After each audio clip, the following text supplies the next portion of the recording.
pag-aresto kay dating Pangulong Rodrigo Duterte. Nagpatutsada rin ang common law wife ni Duterte kay Pangulong Bongbong Marcos. Live mula sa The Hague, Netherlands, nasa frontline ng balitang yan, Simon Gualdez. Mon, ano pa ang mga sinabi ni Hanilet Avancenia? Cheryl, mixed emotions itong sina Hanilet Avancenia, ang common law wife ni dating Pangulong Rodrigo Duterte, at anak niyang si Veronica Kitty Duterte nang sila bumisita dito nga sa ICC Detention Center para nga kay former PRRD. Dahil bukod nga sa birthday kahapon ni Kitty at marami talaga mga Pilipino nagpupunta na mga taga-suporta nila dito sa labas ng ICC Detention Center. Oy, nga pala, happy birthday Kitty, ikaw ha. Hindi mo na ako mini-message hindi ka na nag-iimbita. Hindi, joke lang. Happy birthday Kitty. Ngayon na yung eksaktong isang buwan mula nang arestuhin at dalhin sa The Hague ang dating Pangulo.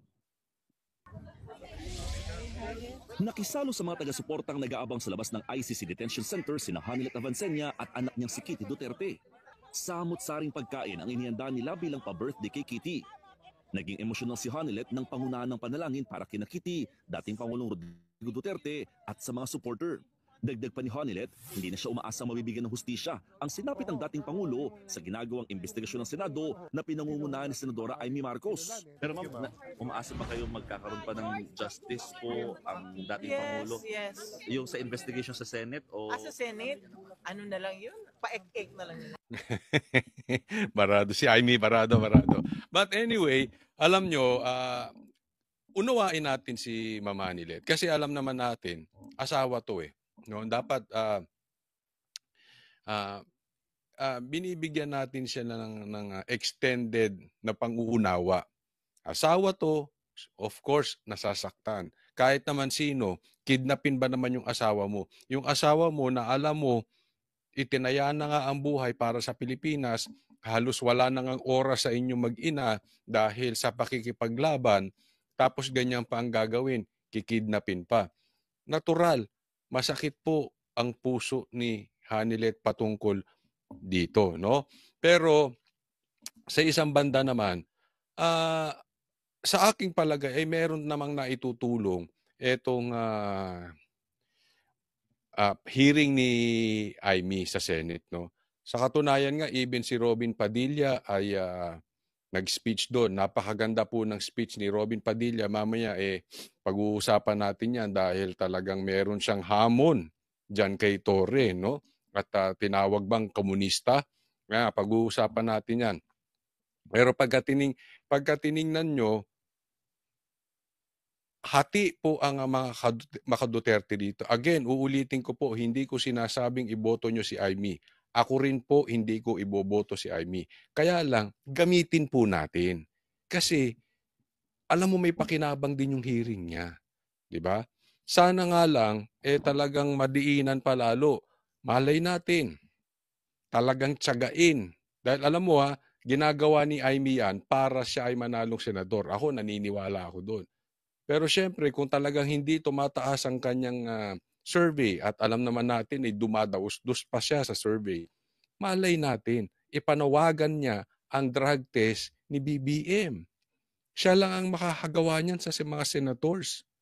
Si Amy nga lang ang nakakagawa ng hearing patungkol dito sa pagkidnap kay PRRD. At si Amy lang din yung pwedeng malay mo, di ba? Ipakontempt niya si Torre, ipakulong niya si Torre, ipakulong niya si Boying. Di ba? Sino lang ang pumapalag? Si Amy lang. So, maraming pwede mangyari dyan. Ako nga umaasa rin na malay natin, siya rin ang magpa-impeach sa kapatid niya na si BBM. Okay? Hindi ko po sinasabing magtiwala tayo sa kanya. Ang punto ko lang po dito ay may naitutulong yung hearing. Na-expose yung yabang ni Torre. Pagtanungan naman pala, nagtatago kay Boying. Na-expose dito na ito si Boying, siga-siga. Di ba? Ang daming na-expose. Ang matapang lang dito si Boying. Astang presidente po si Boying, di nyo ba napapansin? Napaka parang, alam mo yung siga sa kanto? Ganun ang datingan. Yung feeling presidente, Yun. At yan, akala nyo sa ngayon walang mangyayari. Pero pag upo ni BP Sara, lahat nung lumabas dyan at na-expose, pwedeng idemanda. Huwag na lang kayo maniwala ni Amy Marcos, ma'am. Hindi ako niniwala sa kanya. Bakit po? Tanong siya na ano ba talaga nangyari? Hindi, ma'am. Huwag Hindi ba siya nakita ano nangyari? Pero may gusto raw ipasilip sa Senado ang Duterte camp. Saktong isang buwan matapos dalhin sa dating Pangulong Duterte dito sa The Hague, ipinasasilip sa Senado. Lalo ngayon sumasama ang di umanong health ni BBM. Diba? It's about time i-expose ni Amy kung talagang hindi maganda ang kalusugan ni Marcos. Yan nga sinasabi natin mababaliwala lahat ng pagpapakitang gilas ni Amy kung wala siyang significant na gagawin. All those na paghihirap na sa mata ng taong bayan, yan ay lip service, puro lang salita. No? So antayin natin, malay mo patunayan niya. I-booking niya yung vision ni Marcos, i-booking niya yung kalusugan ni Marcos, ipa-impeach niya si Marcos, pa-contempt niya si Torres, si Boying, at ano-ano pa. Wait and see tayo, okay? Again, hindi ko sinasabing iboto ninyo. Doon ang kanyang kampo kung paanong nakabiyaya mga pulis sumama sa kanya nang walang mga travel documents gaya ng passport at visa. Nagpahaging din si Hanilet laban sa kasalukuyang administrasyon kaugnay sa mga nangyayaring krimen sa bansa gaya ng kidnapping. Congratulations sa Pilipinas, may kinidnap at pinatay na naman. Ganyan ang gusto nyo? O, ito paalala sa mga kabataan ngayon, lalo na doon sa mga kalaban ng gobyerno, ingat-ingatan po ninyo yung mga anak ninyo. O, yung mga nag-e-expose ng kalokohan ng gobyerno, ingat-ingatan ninyo. Hindi lang po yung mga mayayamang businessman, baka yung mga anak-anak dyan, uso na naman po ang kidnapping ngayon. O, ngayon, pumapalag ang business sector dahil may nakidnap sa hanay nila. O, bakit hindi kayo pumalag nung panahon na kinidnap ang dating Pangulo? Diba? Ngayon, nagsasalita kayo. Pero ako'y nananawagan lang ng pag-iingat sa taong bayan. Sige, congratulations. Congratulations, BBM. Tinabla naman siya agad ng Malacanang. Huwag niyo pong gawin na issue. Dahil may buhay po ditong nakasalalay, may mga buhay na nawala. Ayan, teka muna, Claire. Medyo ano ka dyan, medyo mali ka dyan. Sabi niya, huwag gawin issue yung mga kidnapping nangyayari sa bansang Pilipinas ni Hanilet. Teka muna, hindi po dapat si Hanilet ang pinapagalitan ninyo. Dapat po, sugpuin ninyo. Alam mo, ikaw bilang PCO USEC, ang trabaho mo, ipakita kung ano yung magandang programa, plataforma, proyekto, pakinabang, lahat ng P na nagagawa ng gobyerno, yun ang i-explain mo. Huwag mong sabihan ang mga ordinary citizen like Hanilet and like me and like us na huwag gumawa ng issue. Hindi po gumagawa ng issue. Totoo namang may nangyayaring kidnapping. Bakit ba lagi kayo nakafocus doon sa paglabas ng balita? I-focus ninyo na ayusin ninyo sa hanay ninyo yung trabaho ninyo. Kung walang kidnapping, hindi nyo kailangang sugpuin yung balitang lumalabas. Kaya lang ito sila Claire, laging nakafocus doon yung pagsugpo na lumabas yung baho ng gobyerno. Totoo naman. Di ba? Anong lalabas kung walang bahong ginagawa ang gobyerno? Kung ginagawa nila ang dapat nilang gawin, di walang lalabas. Kaya lang, focus kayo ng focus. Galit kayo pag kami katulad ng sinabi ni Hanilet, nagagalit kayo pag kami issue. Kaya muli, pinapanawagan po natin kay Miss Hanilet Abençania. Huwag na po sana mamutawi sa inyong bibig ang mga gintong klaseng pananalita. Dahil hindi po rin natin gugustuhin i-congratulate ang dating Pangulong Duterte sa mga nagawa pong EJK. Dahil po buhay po ang pinag-uusapan dito. Bastos, no? Bastos. Diba? I mean, usapang mag-asawa to. Asaan ang puso nito si Claire? Normal Normal kay Claire. Kahit sinong babae na yung asawa mo kinidnap. Bagkus ang daming ginawa, matutuwa ba? Ano sinasabi mo ngayon dyan? Ha? Sisiraan pa si Duterte. Cheryl, kwento naman or kwento Tingnan mo ulitin natin yung issue na yan. Duterte sa mga nagawa pong EJK. Di ba? Nakakulong na yung 80 years old na matanda doon. Nililitis na. Etong si Claire, parang hindi abogado magsalita. An accused is considered innocent until proven guilty. Si PRRD po ay hindi po politiko. Normal na mamamayan na po si PRRD. 'Di ba? May sinabi yung kanyang asawa patungkol kay Marcos. Bakit ka nakikisawsaw sa usaping mag-asawa? Yan po ay sigaw ng puso ng isang asawa. Ikaw ay tumatawid na. Hindi ko alam, Claire, kung ikaw ba ay may selos. Nag-aastang syota ka na. 'Di ba?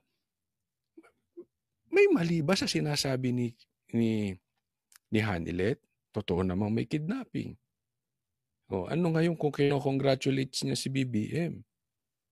Karapatan po ng isang mamamayan yun. Ng isang Pilipino. 'Di ba?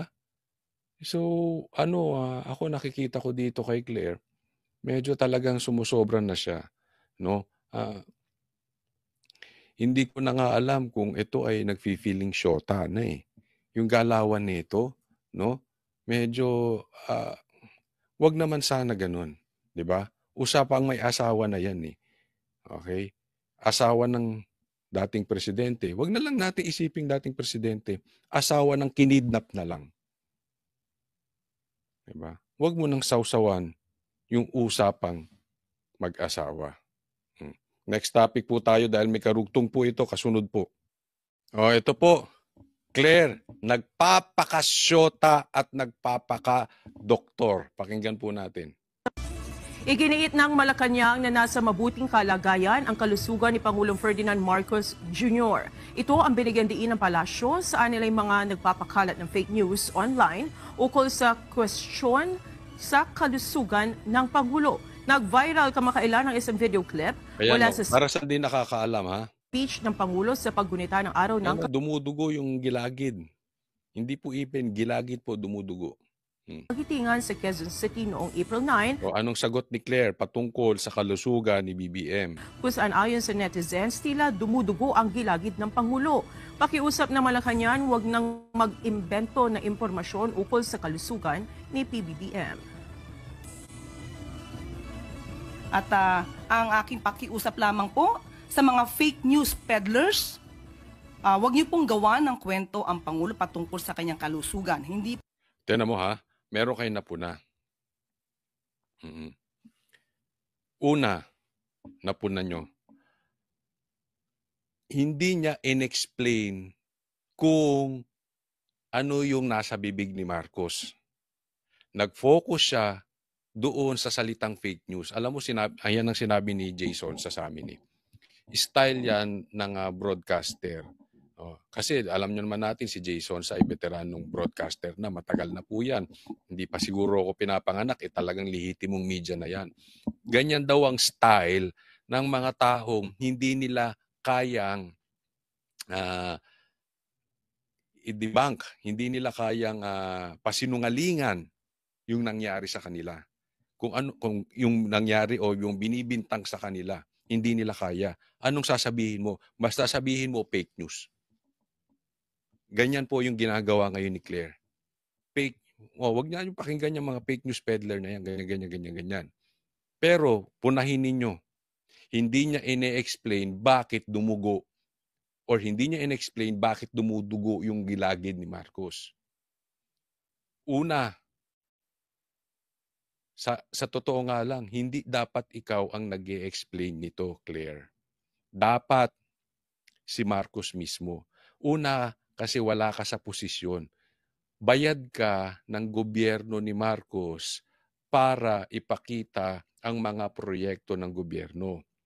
Pangalawa, bayad ka ni Marcos at ng gobyerno ni Marcos, kaya hindi ka magsasabi or wala kang credibility para magsabi ng patungkol sa kalusugan ni Marcos.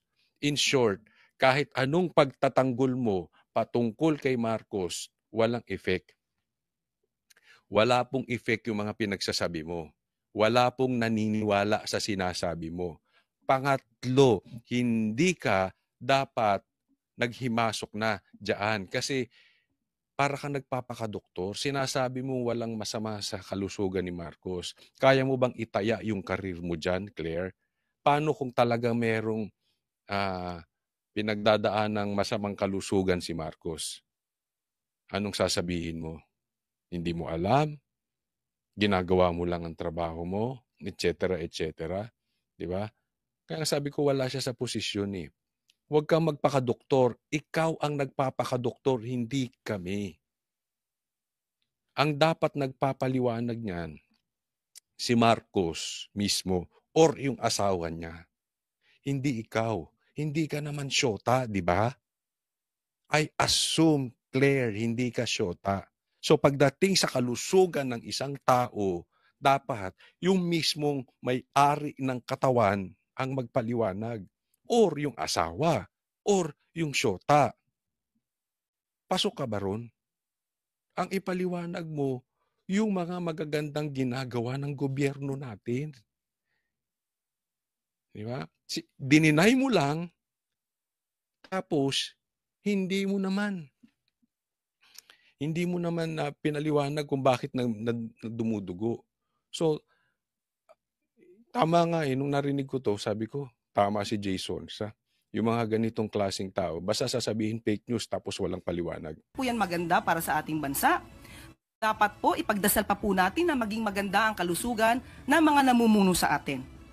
At iwasan po nila na magbigay ng speculation kahit hindi po doktor ay nagpapakadoktor sa social media. Yan, tingnan mo ha. Siya pang nagsasalita ng ganun. Ikaw nagpapakadoktor kasi idininay mo ng walang paliwanag. Diba? Tingnan mo.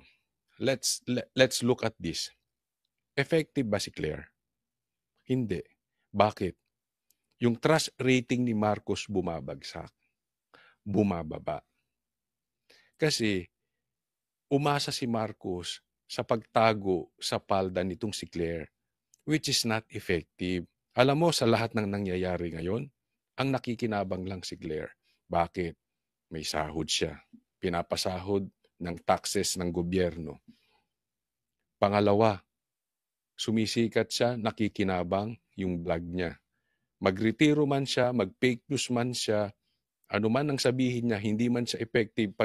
Pag alis niya dyan sa posisyon na yan, tutuloy yan sa vlog niyan, malakas na yung vlog niya.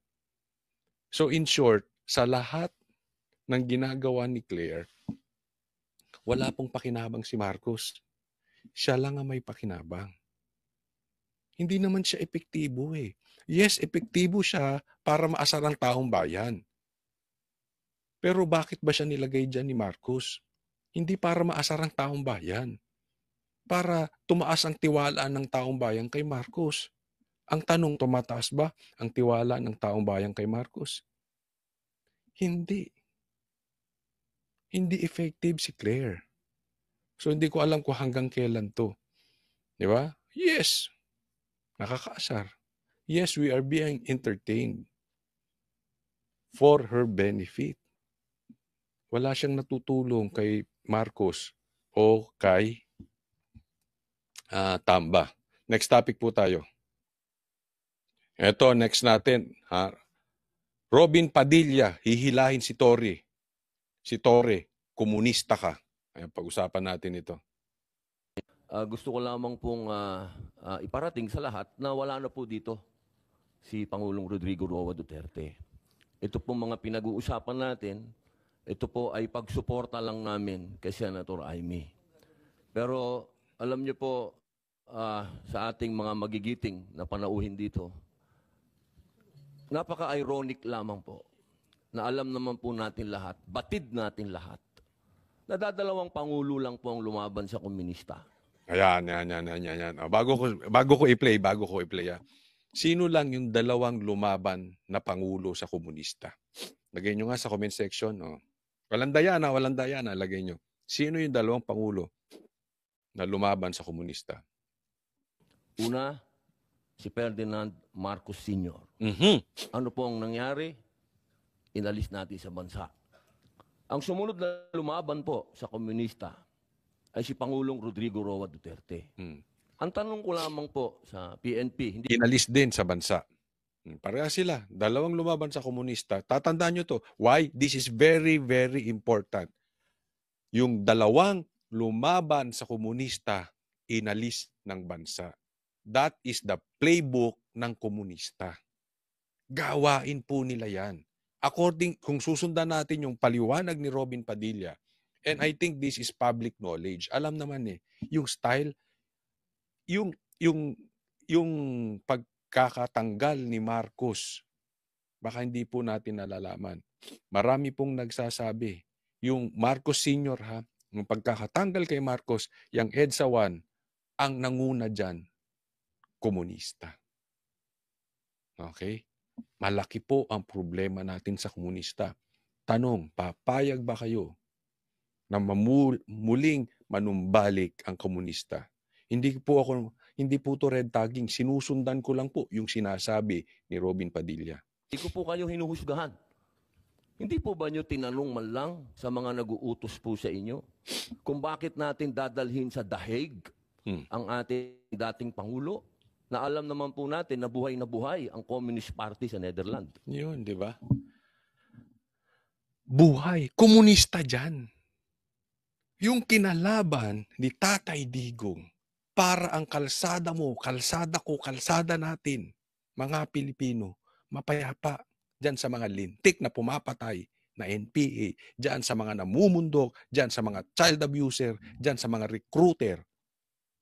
Yan ang lumini si PRRD ng komunista tapos dadalin mo ron. Alam mo kaya bilib na bilib ako kay Pastor Kibuloy. Alam nyo kung bakit? Alam nyo kung bakit maraming galit si Pastor Kibuloy at nakakulong din ngayon? Bukod sa pagiging kaibigan niya kay PRRD, wala kayong makikitang pastor or politiko bukod kay PRRD and BP Sara na talagang tunay, nagbuhos ng effort, ng pera, ng karir, ng channel para sugpuin ang komunista. Wala po. Si Pastor Kibuloy lang. Kaya nga, sabi ko, malaki problema natin ngayon. Kasi yung lumalaban sa komunista, kinukulong. Yung lumalaban sa komunista, binibitbit dun sa lugar ng mga komunista. Alam naman po natin na hinihingi natin dati na i-transport dito si Joma Sison, dalhin dito sa Pilipinas. Pero nagkabaliktad po, ang tinransport natin ay yung dating Pangulo natin. Tinan mo si Joma Sison pinauuwi dito, pero hindi binitawan ng Netherlands. Bakit? Kung susundan natin yung sinasabi ni Robin Padilla, komunista Tapos tayo, kalahi natin, ibinigay natin sa Netherlands na komunista. Na lumaban sa komunista. Ito lamang po, tanong ko, bilang ako po'y dating rebelde. Hindi ko naman po yan pinagkakaila. Hindi ko po maintindihan kung bakit tayo po ay nag-submit dito sa mga tiga Netherlands. Alam naman po natin, kahit po itanong ninyo, ako po ay palagi dyan sa Utrecht. Kasama po si Joma. Hindi ko po yan dinideny. Diba? Naman, bakit pumasok ang gobyernong ito sa komunista? Diba? Hindi po pinagbibintangan yung gobyerno Pero bakit tayo nagpapagamit sa komunista? Dahil sa pangarap ng iilang tao? Alam mo, nung pinapanood ko tong video ni Robin Padilla, ako'y naiiyak. Totoo to, hindi ako nagbibiro. Bakit ganito nangyayari sa bansang Pilipinas? Yung mga katulad ni PRRD na may ginagawang mabuti, sila ang pinasusugpo natin sa mga komunista. Bakit hindi natin sugpuin ang komunista? Pero nakakagulat lamang po na dinala natin doon ang dating Pangulo. Yung po ba, hindi po ba alam ng PNP na karamihan po sa mga dumadating na pera sa komunista, sa mga terorista, ay galing po sa abroad. Diba? Malaman ang alam mo, sumaludo ako dito kay Robin. Lumabas ang tapang ni Robin dito. Mabigat to binabanggit niya, ha? Ibig sabihin, financer ng mga komunista galing sa ibang bansa. Binubuking niya na rito. At kahit alam na to ng iba, importanteng nababanggit niya dyan sa Senate. Kasi naka-record po yan. Ang pinanser, ang nagpapatakbo ng komunista sa Pilipinas sa ibang bansa. Tapos dinala natin ang dating Pangulo sa ibang bansa. Anong ibig sabihin? Wala pa tayong kalayaan. Sunod-sunuran pa rin tayo sa ibang bansa. At tayo naman, nagpapagamit dahil yung iba sa atin na mga politiko ay merong sariling pangarap. So pinapagamit niya na ang bansa natin sa Netherlands, sa komunista, sa Amerika, may EDCA pa tayo, para lang makinabang siya ng personal. Ganyan po ang kalalagayan ng bansa natin. Yan po ang paliwanag ng sinasabi ni Robin Padilla. Yan po yung mga tanong na kailangan ko po sanang itanong sa inyo at marinig ang mga sagot ninyo, pero naubos na po ang oras natin sa paikot-ikot. Ako po ay gusto ko pong iparating sa inyo ang kalungkutang napakalalim. Sapagkat sama-sama po tayong lumaban. Gusto po natin ng law and order sa ating bansa. Pero pagdating po sa kaduluduluhan, alam niyo po... Parang pinagtagumpay. Alam mo, parang nanalo komunista rito. Trophy nila yan si PRRD. Gagawing trophy ng ICC si PRRD. Gagawing trophy ng komunista si PRRD. Hindi ko naman maintindihan to si Marcos. Yung tatay niya nakipaglaban sa komunista. And siya nagpapagamit sa komunista. Ano ba namang klaseng nangyayari dito kay Marcos? Hindi ko talaga maintindihan. Ha? Yan po lumalabas sa paliwanag ni Robin Padilla. Nagpapagamit to si BBM sa komunista. Diba? Ewan ko to si BBM talaga. General Torre, congratulations. Nakadalawang medalya na po kayo. Pero alam niyo po, sir... Diba? Isipin mo yun. Ang sinasabi ni Robin Padilla na yan, ha? Yan ay sarcastic na patama kay Torre. Dahil sa pagtatraidor mo, 2 lumalaban sa komunista, pinakulong ni Torre. 2 lumalaban sa komunista, hinaras ni Torre. Una, si Pastor Kibuloy. Pangalawa, si Tatay Digong. Tapos, prenomote pa ni Marcos. Ganyan po ang puso ni Marcos. Tapos, magagalit kayo pag sasabihin ng taong bayan, nagpapagamit kayo sa komunista. Nalulungkot po ako dahil yung katapangan po ninyo, sir, medyo nakalulungkot po. Bakit? Napakatanda na po ni former President, sir. Ako naman po tagahanga ninyo sa pagkamatapang ninyo, sir, pero napakatanda na po ni Alaman niya sinasabi ni Robin. Ito, alam natin yan sa mga lalaki, ha? Alam natin yan. Pag sinabi, oo, ang tapang mo. Ha? Sinapak mo yung babae. Anong ibig sabihin sa atin na niya mga lalaki? Bakit hindi ako kalabanin mo? Diba? Bakit hindi ako sinapak mo? Alam natin yan mga kalalaki yung ganyang banat. Yung banat ni Robin na yan, sinimulan niya sa promotion mo. Dahil sa di umanong tapang mo, na-promote ka. 2 beses magkasunod. Pero matanda na yun. Ano ibig sabihin? Yung tapang mo sa akin mo ilagay. Ako hilahin mo. Ito si Robin, totoong ano to, ha? Totoong street fighter to. Meron kasi yung matatapang, meron yung talagang street fighter. Ito si Robin, matapang na street fighter to. Hindi nito uurungan si Torre. Tunay na matapang to. Kaya alam mo, nabibilib ako dito kay Robin, hindi dahil sa kakilala natin siya, pero hindi dahil artista lang. Hindi, kasi sinasabi ng taong bayan sa kanya, artista lang, walang ginagawa. Hindi po. Pinapakita niya rito. Hindi niya iniiwan si Tatay Digong hanggang sa huli. Sa katunayan, medyo turn off pa nga ako sa ibang senator eh. Na ginamit lang si PRRD tapos tahimik. Parang takot pa kila Boying. Takot pa kila Torre. Si Robin Padilla, hindi. Di ba? Kaya bumilib ako dito eh. Yan ang tao. Tunay na tao. Hindi nangiiwan ng kaibigan. Former president. At alam naman po natin, sir, na lumaban yan sa komunista. Alam niyo yan, sir. Sana naging konting, ano lang po tayo ba? Binigyan naman natin ng konting, kung paano natin tinitingnan yung mga medalya nyo, hindi lang nalagyan ng medalya si Presidente, pero kung sa medalya mag-uusapan, tinulungan niya tayo laban sa mga terorista. Yun, matindi yung binanggit niya yan. No? Alam mo, ang dami mong medalya, yan ang ibig niya sabihin. Pero kung medalya at medalya rin, maraming medalya dapat si PRRD. Kung medalya lang ang pag-uusapan. Ikaw, Torre, yung medalya mo walang silbi.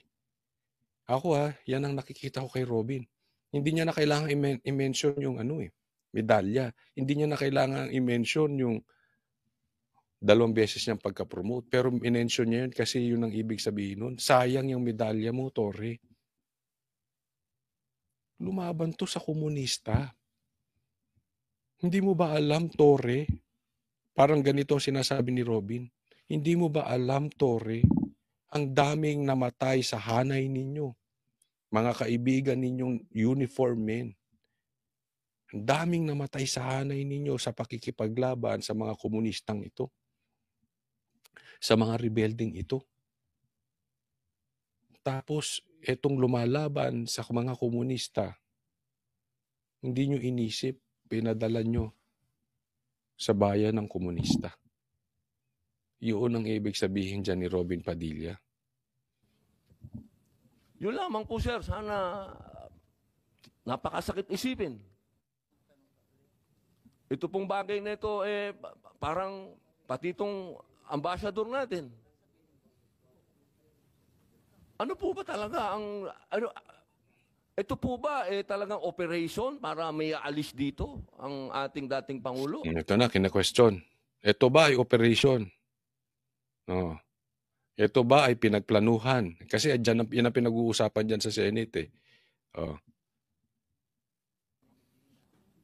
Kanino po ba? Kasi kami pinupuwersa kami lahat ng mga supporter ni Digong na i-contempt po kayo. No. Totoo naman yan. I agree with Robin Padilla. Talagang grabe ang anuhan ng mga PR, mga Duterte supporters. Gusto talaga nilang ma-contempt si Torre. Kaya ako nga, I'm really expecting na i-contempt si Torre dahil nagsisinungaling. Kitang-kita naman natin.